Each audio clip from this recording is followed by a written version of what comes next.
अस्सलाम वालेकुम। एक नई वीडियो के साथ मैं आपके रूबरू हूँ।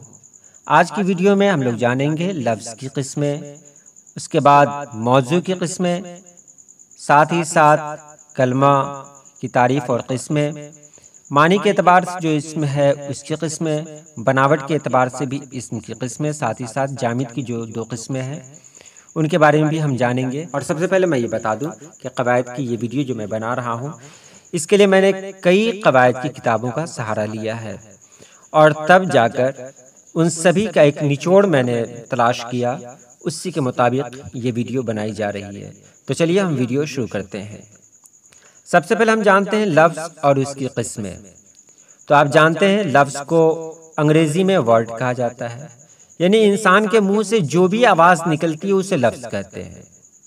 मानी के एतबार से लफ्ज़ की दो किस्में हैं, यानी हम जो कुछ भी बोलेंगे वो दो ही तरह से बोलेंगे, एक मौजू या फिर दूसरा महमल। दो ही तरीका है इसका, मौजू या महमल।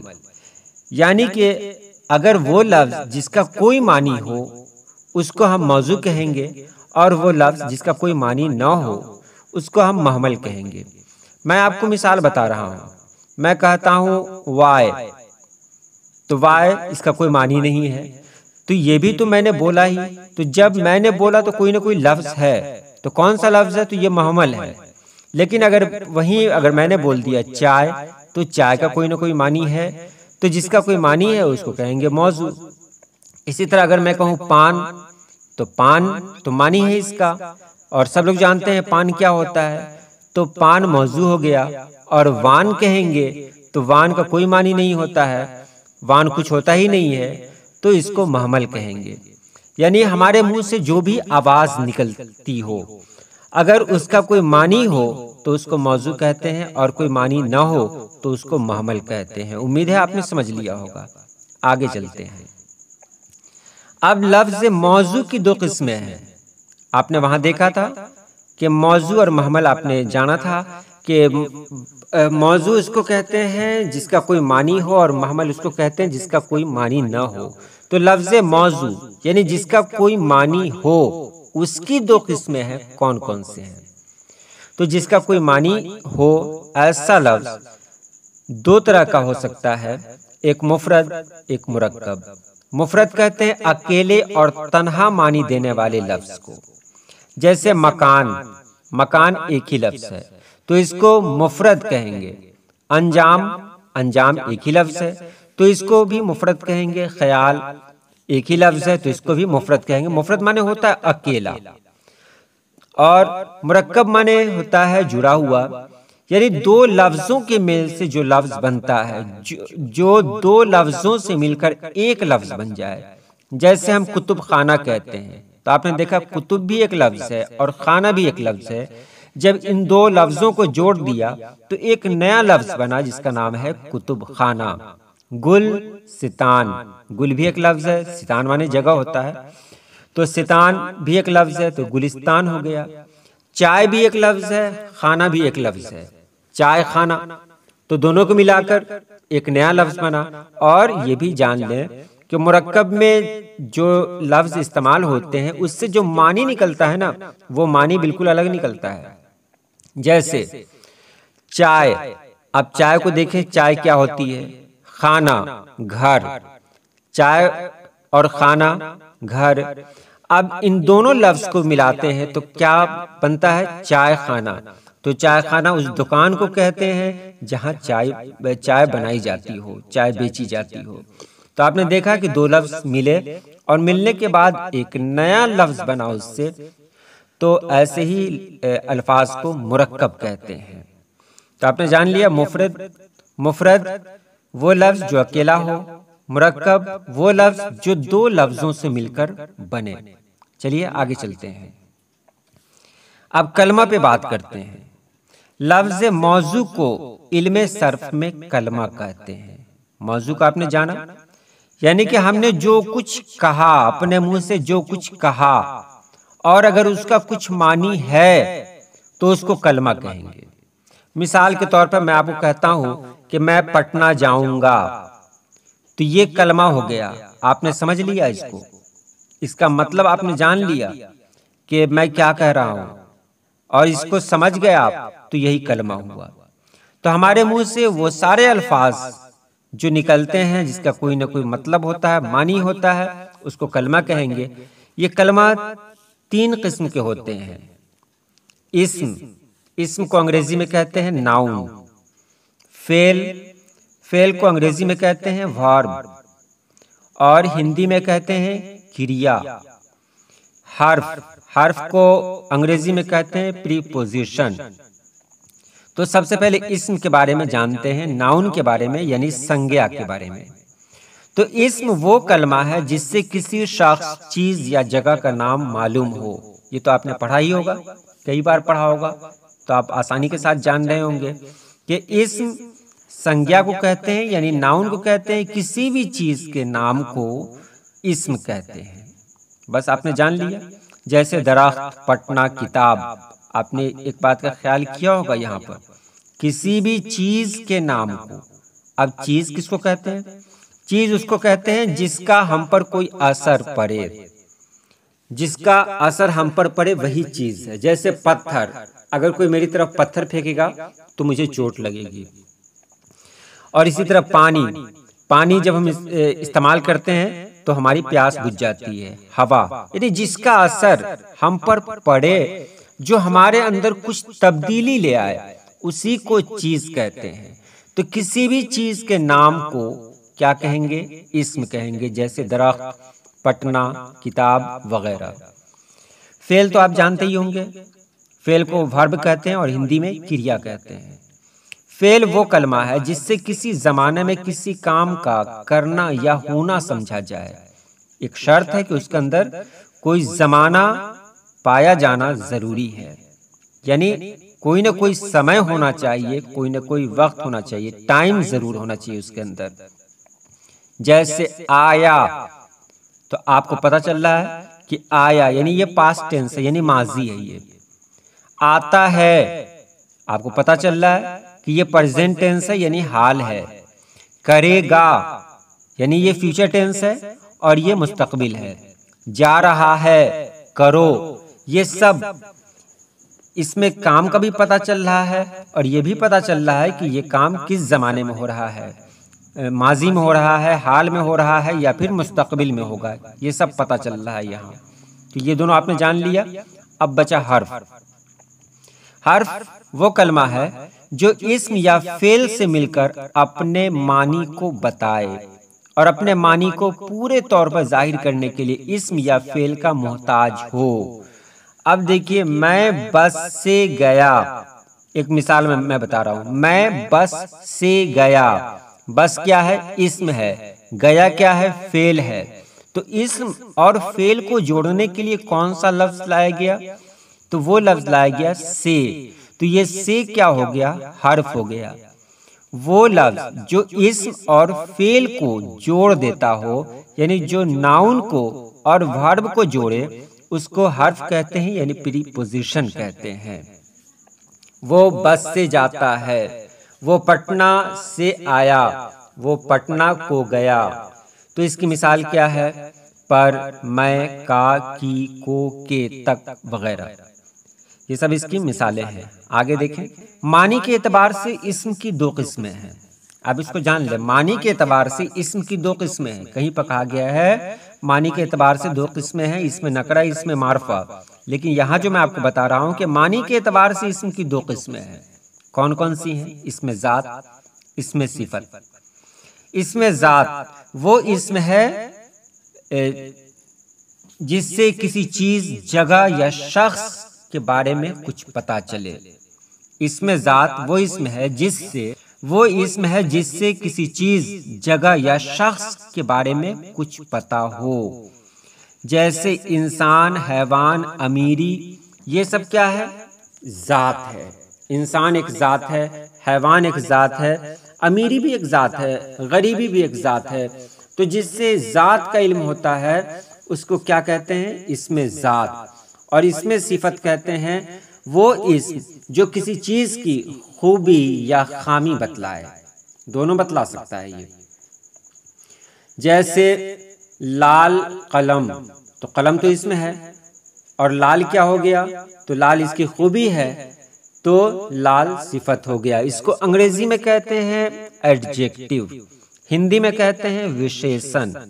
वो इसम जिससे किसी चीज की खूबी या खामी का पता चले उसको सिफत कहते हैं। जैसे ठंडा पानी, तो पानी तो इसम है, उस पानी की खूबी क्या है, तो पानी ठंडा है, तो ये ठंडा सिफत है। इसी तरह लंबा लड़का, तो लड़का तो इसम है, उस लड़के की खूबी क्या है, तो वो लंबा है, तो लंबा सिफत है। आगे देखें, बनावट और इश्तिकाक के एतबार से इस्म की 3 किस्में हैं। यानी बनावट के एतबार से इस्म की 3 किस्में हैं, जामिद, मस्दर, मुश्तक। यहाँ मैं एक बहुत ख़ास बात आपको बताने जा रहा हूँ जो इससे पहले मैंने किसी वीडियो में नहीं बताई और ना आपने कहीं और पढ़ा या सुना होगा। तो हम यहाँ जान रहे हैं कि बनावट के एतबार से इस्म की 3 किस्में हैं, जामिद, मस्दर, मुश्तक। जामिद वो इस्म है जो न किसी कलमा से निकला हो और न उससे कोई कलमा निकले, जैसे मुजफ्फरपुर, दरिया, नदी, पहाड़ वगैरह। आप इसको देख लें, एक साहब ने बहस की थी मुझसे। जामिद वो इस्म है जो न किसी कलमा से निकला हो और न उससे कोई कलमा निकले, जैसे मुजफ्फरपुर, दरिया, नदी, पहाड़ वगैरह।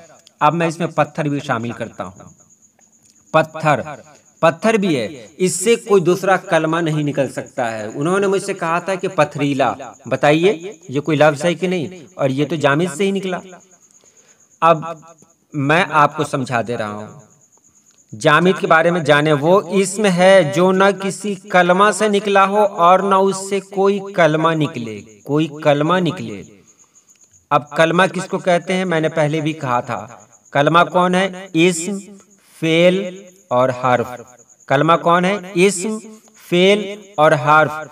तो फिर पत्थर से अगर पथरीला बनता है तो वो ना तो पथरीला, ना तो इस्म है, ना फेल है, ना हर्फ है, वो सिफत है, और सिफत कलमा नहीं है।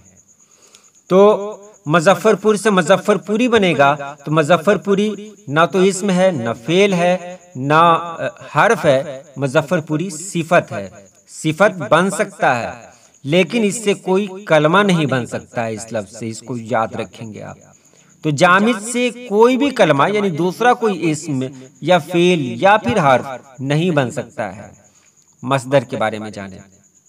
मस्दर वो इस्म है जो खुद तो किसी कलमा से ना निकला हो लेकिन उससे दूसरे अफ़आल और अस्मा निकलते हों, यानी वो किसी और से नहीं बना लेकिन उससे नए नए अल्फाज बन सकते हैं, दूसरे नए अफ़आल यानी फेल और इस्म बन सकते हैं।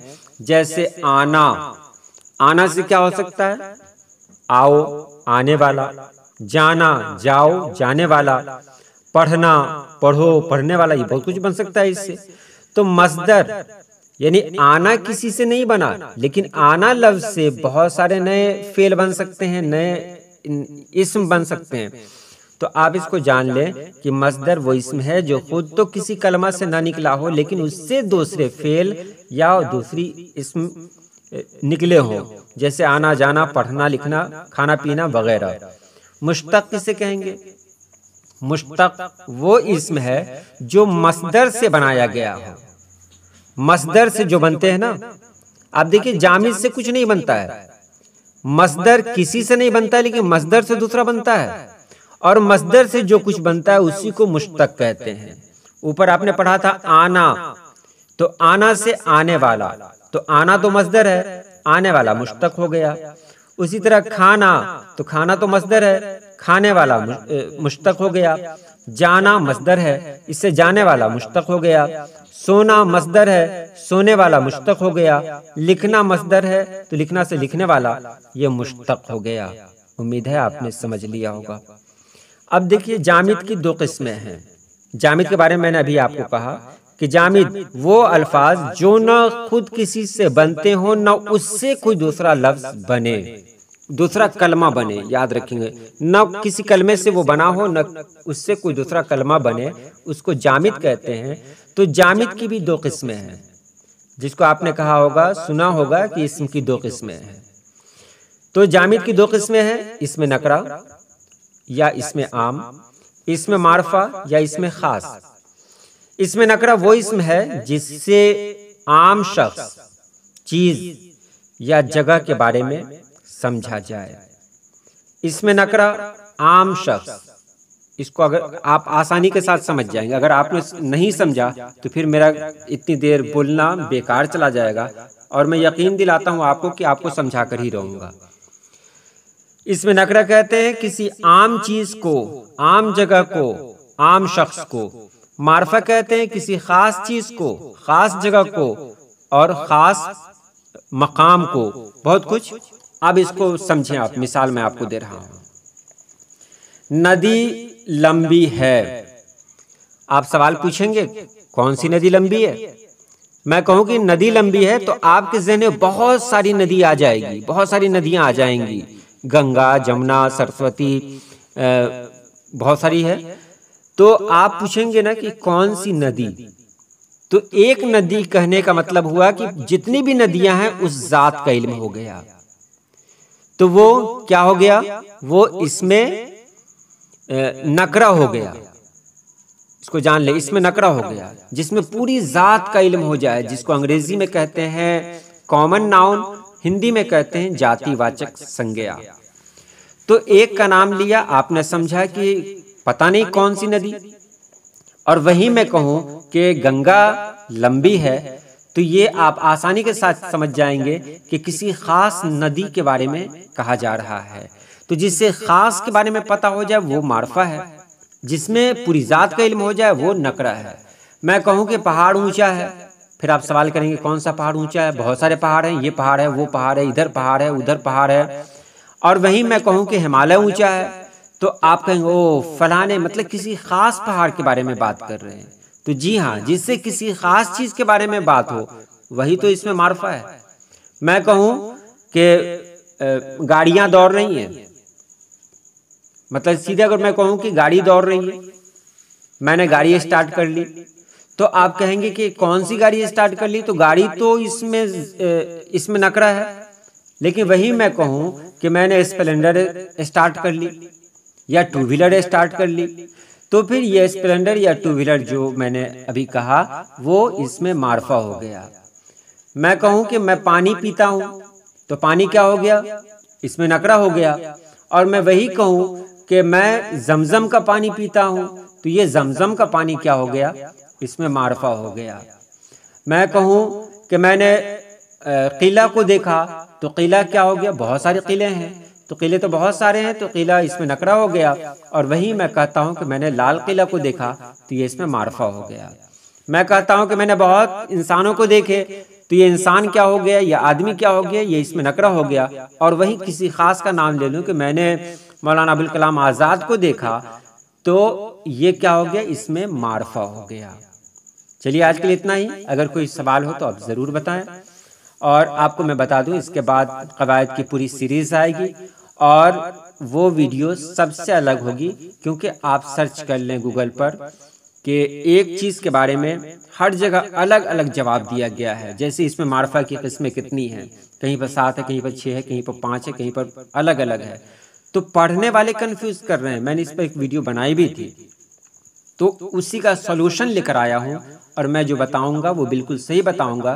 क्योंकि जब मैं वीडियो बनाता हूं तो एक किताब मेरे पास नहीं होती, बहुत सारी किताबें होती हैं मेरे पास, और मैं पूरी तहकीक के बाद वीडियो बनाता हूं। तो आप क़वायद को देखें। तो आज के लिए इतना ही। अल्लाह पाक आप सभी लोगों को खुश रखे, आबाद रखे। अल्लाह हाफिज़।